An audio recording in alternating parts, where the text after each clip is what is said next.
So I love to garden. I've had huge gardens, I've had tiny gardens, and we live in zone 4 of the United States, which is a very short growing season. So growing zones around the world, but in the United States are in zones, and it's based on seasonal lengths and temperatures and things like that. The farther north you go, the lower the number, and the farther south you go, the higher the number. So we're in zone 4. It's always slow to start because our springs are cold and they're typically damp.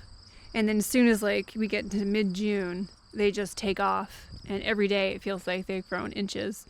And yeah, that's the fun part.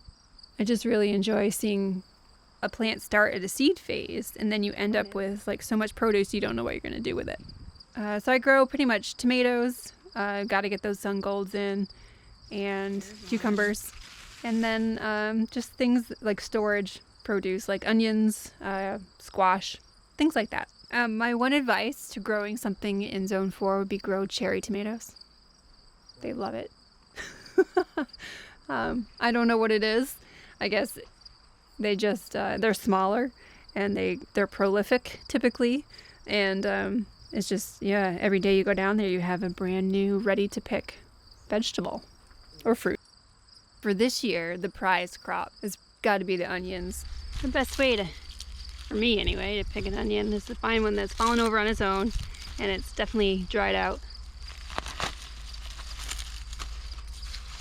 In the stem area, the soil I think this year was better amended for onion growth, and I got some huge onions out of it.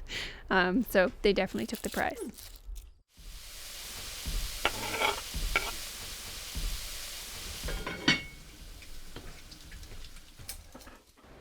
Coming up in our next video. Well, it's time to go to work, and man, that commute is a bear right there.